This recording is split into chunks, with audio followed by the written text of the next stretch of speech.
इंसान जिसमें इंसानियत ना हो। एक बार एक बहुत खूबसूरत जंगल हुआ करता था। उस जंगल का राजा एक शेर था। वो जंगल के हर जानवर को अपने बच्चों की तरह ही देखता था और इसी तरह सभी जानवर एक साथ मिलजुल कर रहते थे।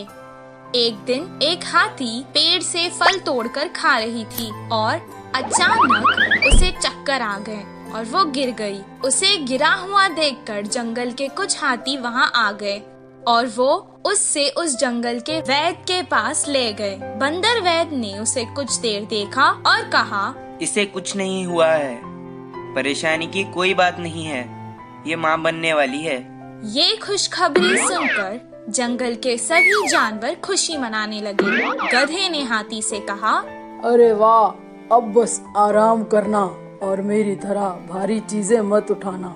हिरन ने भी कहा, तुम मेरी तरह कूदा मत करो, आराम से चलो। मंत्री लोमनी ने कहा, मेरी तरह जो मिले वो मत खाना, अच्छा खाना खाओ।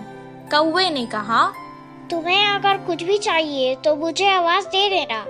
ये सब सुनकर राजा ने कहा, हमारे हाथी मित्र की अब हम सबको ही मिलकर देखभाल करनी चाहिए। जंगल के सभी जानवरों का ये स्नेह उसकी तरफ देखकर हाथी को बहुत खुशी हुई। हर कोई उसका ख्याल रखने लगा। उसके पेट से वो बच्चा भी सब देखता था और खुश होता था। एक दिन उस मासूम को प्यास लग रही थी। माँ, मुझे बहुत प्यास लग रही है, पानी पी लो ना। वो जंगल के पास की नदी के पास गई और पानी पीने लगी। पानी पीकर वो खुश हो गई और कहने लगी, माँ, मुझे सारा जंगल दिखाओ ना, मैं देखना चाहता हूँ। तब वो धीरे धीरे चलते हुए उसे सब कुछ दिखाने लगी। उस खूबसूरत जंगल को देखकर उसके बच्चे को बहुत खुशी हुई। अचानक वो रास्ता भटक गई और जंगल के पास के गांव में आ गई। उस गांव में 2 शरारती बच्चे रहते थे। वो हमेशा सबको सताते और खुश होते थे। गांव के मुखिया की कई डांट पड़ने के बाद भी वो ना बदले, बल्कि उनकी शरारत दिन ब दिन और बढ़ती चली गई।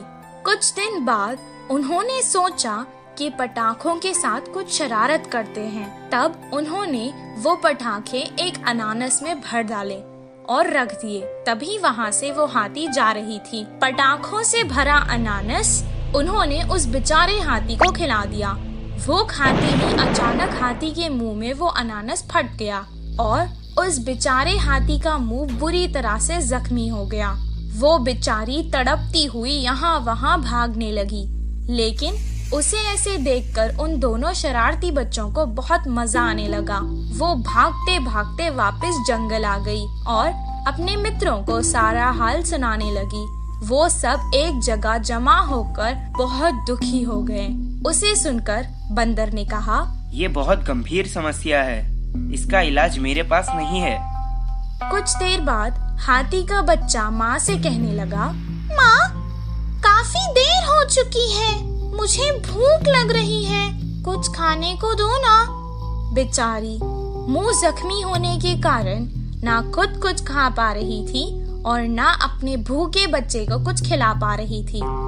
वो वापस नदी में गई और पानी से ही अपने बच्चे की भूख मिटाना चाहती थी। कुछ देर पानी पीने के बाद उसने अपने मासूम बच्चे से रोते हुए कहा, बेटा, मुझे माफ कर देना, मैं तुम्हें इस जालिम दुनिया में नहीं आने दूंगी। इतना कहकर उसने अपनी जान दे दी। हाथी की मृत्यु देखकर जंगल के सभी जानवर दुखी हो गए और उस घटना के बाद कभी कोई उस जंगल से बाहर नहीं गया। इस कहानी से हमें ये शिक्षा मिलती है कि जिस इंसान में इंसानियत ना हो वो